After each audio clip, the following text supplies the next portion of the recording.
Wa yabsutu yadahu bin nahar liyatubu musiul laili, dan Allah Subhanahu wa taala juga membentangkan tangannya di siang hari dalam rangka siap menerima taubat orang yang berdosa di malam hari.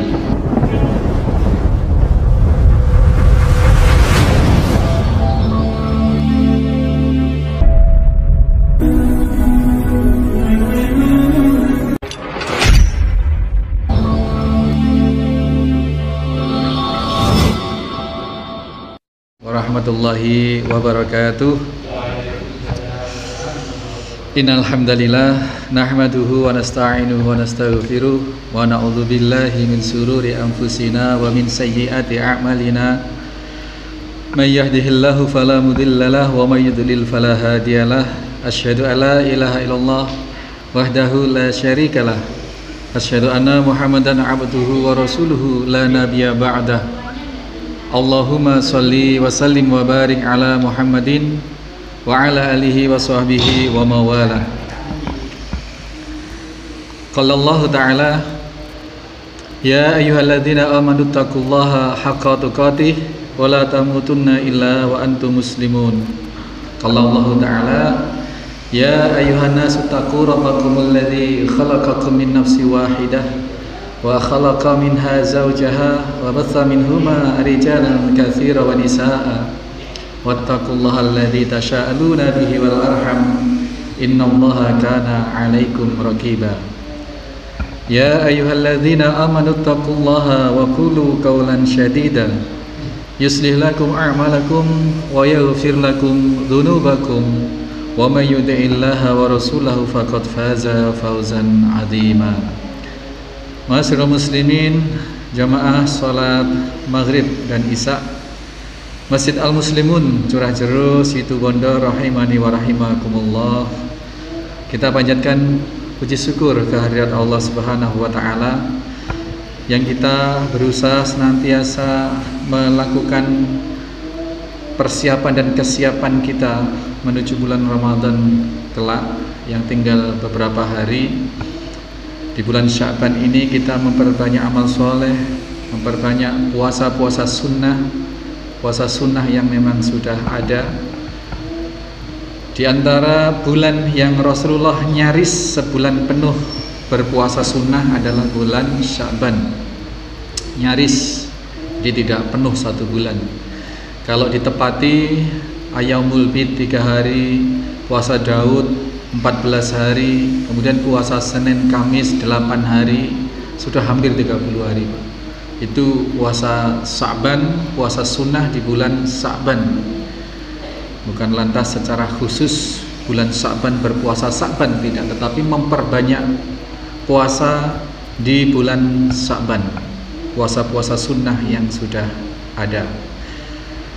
Termasuk kita istiqomah mudah-mudahan menggelar majelis ilmu di masjid ini setiap malam Jumat.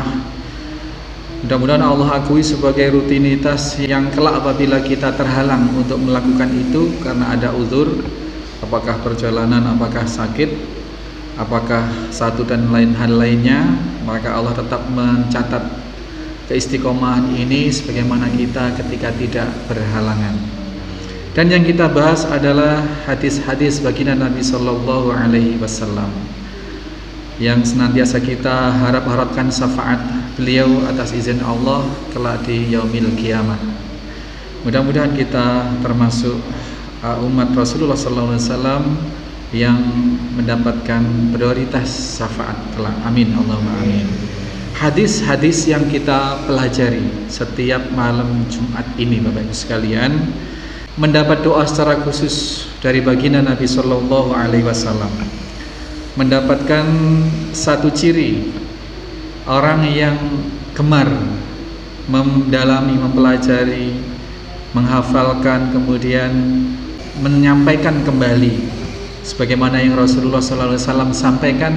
Kita dengar, kita hafal, kita pelajari, kemudian kita fahami, kemudian kita sampaikan kembali. Mendapat doa dari baginda Nabi bahwa kelak di yaumil qiyamah wajah kita insya Allah bersinar terang, yang itu diantara tanda di mana Nabi nanti mengenali kita di saat di telaga, di Haud Kautsar atau di telaga Kautsar, di saat akan menjamu umat-umat beliau dengan minuman air telaga Kautsar, yang apabila seseorang meminum seteguk saja maka dipastikan tidak akan haus selama-lamanya.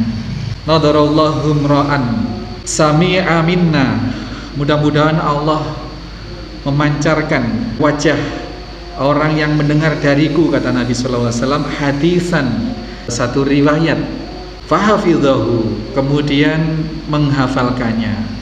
Di dalam wafil lafzi, di dalam lafaz yang lain dinyatakan fawa'aha, kemudian memahaminya, wahafidhaha, kemudian menghafalkannya, hatta yuballighahu, kemudian menyampaikan kembali, kama sami'aha, menyampaikan kembali persis seperti apa yang dia dengar. Artinya tidak nambah-nambahin, tidak ngurang-ngurangin, tidak ngarang-ngarang. Nabi bersabda, barang siapa yang mendapatkan ini akan mendapatkan ini, mendapatkan ini. Memakai kata-kata Nabi bersabda, ini sudah berdusta atas nama Nabi. Hati-hati betul. Di media-media sosial akhir-akhir ini banyak seperti itu, ibu-ibu sekalian, bapak ibu sekalian. Ada kalimat-kalimat yang baik. Bisa jadi kalimatnya itu baik, memang benar, itu dari Nabi Sallallahu Alaihi Wasallam. Tapi kemudian ketika ditutup dengan kalimat Nabi Sallallahu Alaihi Wasallam bersabda, barang siapa yang turut menyebarkan ini, WA itu, maka akan mendapatkan begini-begini, atau yang tidak menyebarkan akan mendapatkan celaka ini, celaka itu. Ini hati-hati. Sedangkan yang nyata-nyata seperti hadis sekalipun, kita juga sangat harus berhati-hati. Apabila itu tidak sahih dari Nabi Sallallahu Alaihi Wasallam, apalagi tidak jelas rawinya, sanadnya, ya kita mending tidak usah menyebarkan dulu. Menyebarkan yang mana? Menyebarkan yang sudah pernah didengar dan dipahami. Di sana dikatakan fawa'aha, dan kemudian memahaminya, baru yuballighahu, baru kemudian menyebarkan. Jadi tidak mudah-mudah menyampaikan pensyariatan Islam itu. Salah saksret neraka, Pak. Barang siapa yang berdusta atas namaku, kata baginda Nabi, maka telah disiapkan kursi dari bara api di neraka kelak. Jangan mudah-mudah menyampaikan amalan-amalan mengatasnamakan ini dari Nabi. Barang siapa yang sholat di malam ini sekian puluh rakaat, maka Nabi bersabda, barang siapa yang sholat pada malam hari tertentu, kemudian dengan jumlah, dengan bacaan tertentu, maka akan mendapatkan begini. Jangan mudah-mudah lantas ikut-ikut menyebarkan. Dicek dulu, ditanyakan dulu, difawa'aha dulu, dipahami dulu. Kemudian setelah benar-benar paham dan yakin itu dari Nabi Sallallahu Alaihi Wasallam, maka disebarkan, disampaikan, yuballighahu, dengan menyampaikan. Dan itu perintah Nabi Sallallahu Alaihi Wasallam. Itu yang mudah-mudahan yang kita pelajari setiap malam Jumat ini, insya Allah kita tidak salah kitab, karena Riyadhus Shalihin isinya adalah dipilih kitab-kitab hadis-hadis yang sahih menurut Imam An-Nawawi rahimahullah ta'ala. Kalau Imam Nawawi As-Syafi'iyah, beliau termasuk ulama Syafi'iyah, menyatakan bahwa hadis-hadis di dalam kitab Riyadhus Shalihin ini sahih, setidaknya hasan.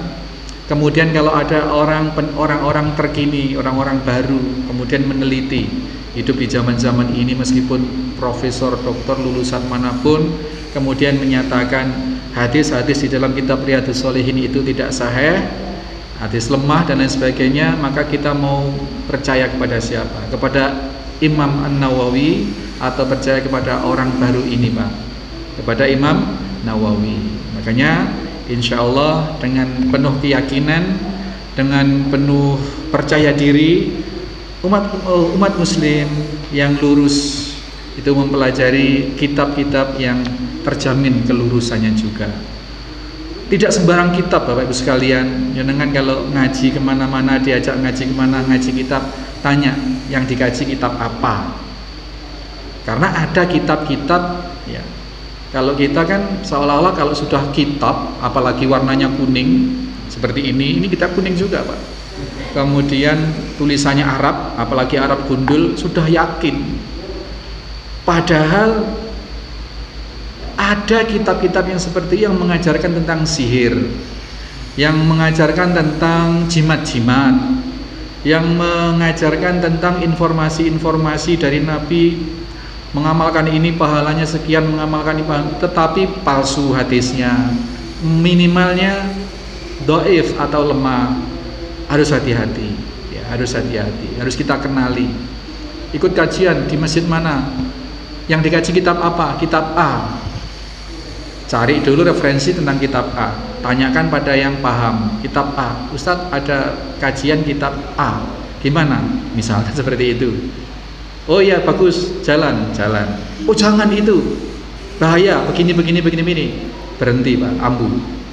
Itu ya, jadi tidak gampang-gampang, tidak asal bernama kitab, tidak asal berwarna kuning, tidak asal tulisannya Arab gundul, ya itu pasti bagus. Tidak, kita harus proteksi, harus ketat terhadap keilmuan, terhadap diri sendiri. Yang kita kaji kali ini sekaligus 3 hadis, karena hadis ini selain pendek memiliki satu kesatuan pengertian, bahwa dalam satu kitab ini memang semuanya berangkaian, apalagi dalam satu bab yang sama, misalkan bab taubat ini, dari hadis yang pertama sampai hadis yang terakhir di bab ini semua berkaitan. Tetapi yang 3 hadis ini, 16, 17 dan 18 ini, penjelasannya, keterangannya bisa dijelaskan dalam satu pengertian. Maka kita awali, selain memang hadisnya relatif sangat pendek. Yang nomor 16, Wa'an Abi Musa Abdillah bin Qais al-Ash'ari radhiyallahu anhu. Abu Musa ini yang sering kita kenal dengan Abu Musa al-Ash'ari. Abu Musa al-Ash'ari, namanya sendiri adalah Abdullah. Salah satu sahabat Nabi yang oleh Imam Nawawi dipilih kisahnya atau hadisnya dimasukkan di dalam kitab Riyadhus Shalihin bab sabar, bagian nomor hadis yang ke-16. Beliau Abu Musa al-Ash'ari ini, Abdillah, menceritakan anin Nabi sallallahu alaihi wasallam.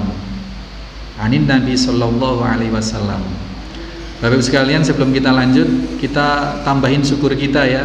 Ketika kita mempelajari hadis-hadis Nabi, maka dipastikan kita akan sangat banyak, sangat sering bersolawat atas Nabi sallallahu alaihi wasallam.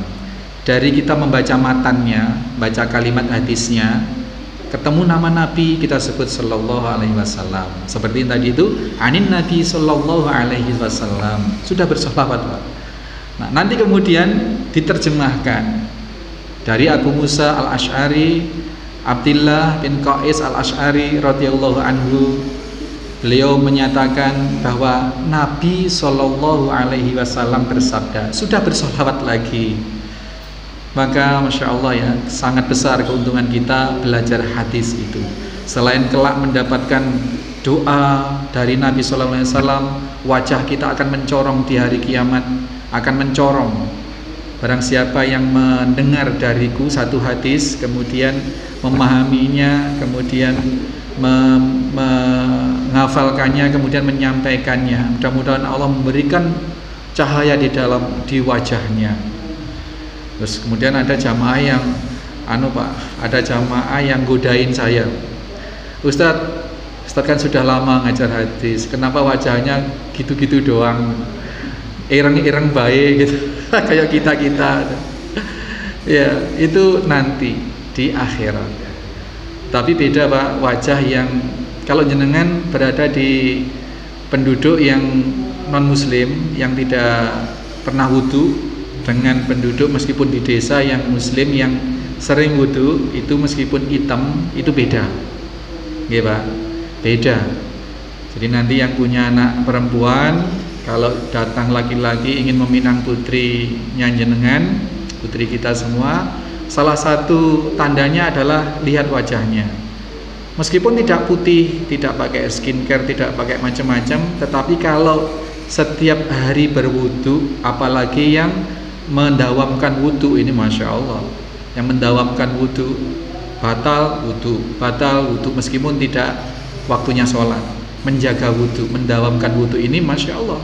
Ini diantara keistimewaannya adalah dia kelak nanti di surga termasuk orang yang dipersilahkan oleh Allah masuk melalui pintu surga yang dia suka, mendawamkan wudu. Nah, ini amalan ringan, tetapi kalau tidak diilmui, tidak dimengerti, ya kita nggak tahu. Sekarang kita banyak air di mana-mana. Kalaupun tidak ada air bisa tayamum, mendawamkan wudu, ya, mendawamkan wudu. Nah, ini keuntungan kita belajar hadis, kita akan sangat sering bersolawat atas Nabi Sallallahu Alaihi Wasallam. Nah, solawat lagi sudah. Qala, beliau sallallahu alaihi wasallam bersabda, innallaha ta'ala yabsutu yadahu bil laili. Allah Subhanahu wa taala membentangkan tangannya di malam hari. Sampai sini stop dulu, Pak. Allah Subhanahu wa taala membentangkan tangannya di malam hari. Membentangkan tangannya berarti Allah punya tangan. Iya, karena ini yang menyampaikan Nabi Shallallahu Alaihi Wasallam yang kebenarannya pasti benar, karena Nabi menyampaikan tidak atas dasar rekayasa akal beliau, nafsu beliau, tetapi dari wahyu yuha, illa wahyu yuha, dari wahyu Allah. Jadi meskipun yang ngomong Nabi, sebenarnya materi yang diomongkan Nabi itu dari Allah Subhanahu wa Ta'ala. Nanti akan kita bahas bagaimana kita menyikapi ketika kita mendengar innallaha yabsutu yadahu. Allah Subhanahu wa taala membentangkan kedua tangannya. Bilaili, di malam hari, liyatuba musiun nahar, untuk menerima taubat orang musiun, orang yang berbuat dosa di siang hari. Nah, kita camkan dulu, Pak. Allah Subhanahu wa taala membentangkan kedua tangannya di malam hari untuk menunggu, menerima, siap menerima taubat orang-orang yang berbuat dosa di siang hari. Dilanjutkan kalimat Nabi Shallallahu Alaihi Wasallam ini, wa yabsutu yadahu bin nahari liyatubu musiul laili. Kemudian Allah Subhanahu wa taala juga membentangkan tangannya di siang hari dalam rangka siap menerima taubat orang yang berdosa di malam hari. Kebalikannya ya, Pak ya. Hatta tatlu'as samsu mim maghribiha. Aktivitas itu, ya, membentangkan tangannya siang dan malam itu dilakukan oleh Allah Subhanahu wa taala hatta hingga matahari terbit mim maghribiha, dari arah barat. Berarti sebenarnya setiap siang dan malam Allah itu selalu membentangkan tangannya, tangan Allah Subhanahu wa taala, untuk siap menerima pertaubatan orang-orang yang berbuat dosa baik di malam hari maupun di siang hari. Sampai kapan? Hingga matahari terbit dari arah barat. Kita mengerti pelan-pelan sekarang, Pak, bahwa Allah punya tangan. Iya. Tetapi sampai sini pemahaman kita harus kita stop. Tidak boleh kemudian bertanya-tanya lebih lanjut, tangannya seperti apa Ustadz? Apakah juga berjari 5? Tidak boleh. Kemarin kita sudah bahas dalam pertemuan yang lalu bahwa di dalam mendengar sifat-sifat Allah kita tidak boleh taktil, tidak boleh menolak, tidak boleh takyif, tidak boleh kemudian mereka-reka. Ditanya-tanya, kemudian tidak boleh tasrif, menduga-duga. Oh, tangannya Allah itu yang dimaksud bukan tangan. Allah itu kan tidak sama dengan makhluk. Jadi yang dimaksud bukan tangan secara fisik, tapi hakikat tangan. Seperti itu tidak boleh. Sudah ketika kita mendengar innallaha yabsutu yadahu, Allah Subhanahu wa taala membentangkan kedua tangannya. Stop. Kita yakini saja bahwa seperti itulah keadaannya. Bahwa tangan yang dimaksud apapun hakikat adalah sesuai dengan ketinggian dan kemuliaan Allah Subhanahu wa taala. Seperti kemarin, Allahu farah, Allah merasa senang mendapati pertaubatan hambanya di antara kalian, ya, melebihi kesenangan Allah itu, kegembiraan Allah itu melebihi kesenangan atau kegembiraan seseorang yang mendapatkan kembali tunggangannya, ontanya yang lepas atau yang hilang di padang pasir. Di sini hanya mengantarkan akal kita bahwa kalau Allah ini memiliki kesenangan atau kegembiraan, itu kegembiraan yang tidak pernah terukur besarnya, ya, zat atau sifat kesenangannya, kegembiraan seperti apa, kita hanya diantarkan pada maksimal yang bisa dialami oleh manusia. Kesenangan maksimal yang dialami oleh manusia itu adalah kegembiraan ketika nyawanya terbebaskan dari ancaman kematian. Orang yang kehilangan onta tadi itu hakikatnya adalah dia sangat susah. Kemudian ketika ontanya ketemu seakan barang-barangnya, itu kan kemudian bergembira karena akan terlepas dari kematian, karena sudah ada perbekalan lagi. Hadis itu dan hadis ini bahwa Allah Subhanahu wa taala membentangkan tangan itu maknanya adalah Allah siap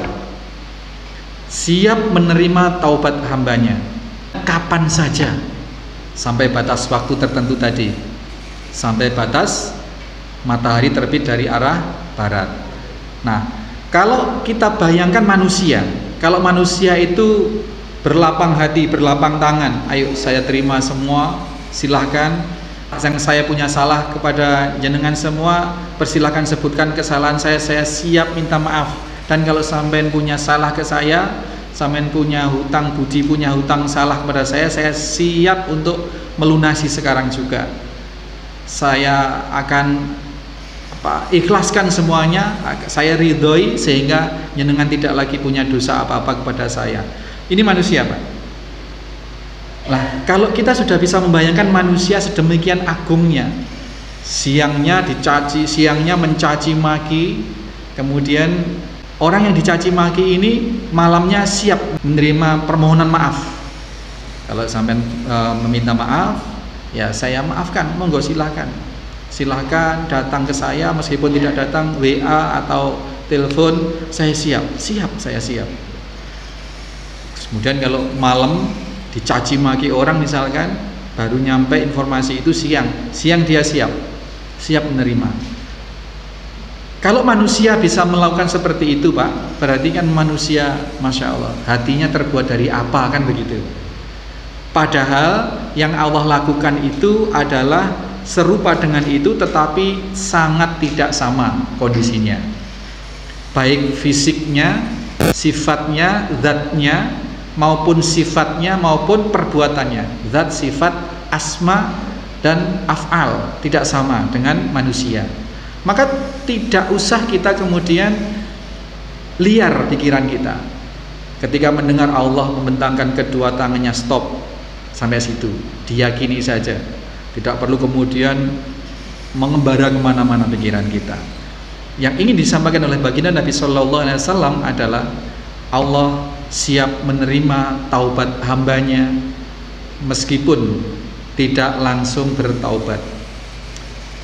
Berbuat dosa di malam hari, tidak langsung bertaubat di malam hari itu, masih Allah tunggu siangnya untuk bertaubat, masih Allah tunggu. Jadi yang pertama bahwa Allah punya tangan, iya, stop sampai situ, tidak perlu kita liar pemikiran kita yang akan menjerumuskan kita ke dalam kekufuran atau kesyirikan karena menyamakan Allah dengan zat yang lain.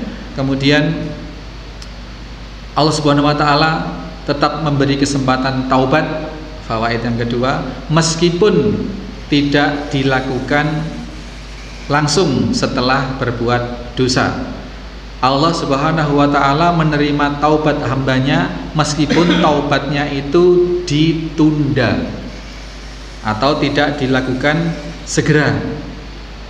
Jadi menunda-nunda taubat itu meskipun sudah dosa-dosa yang berapa tahun yang lalu, taubat sekarang Allah siap.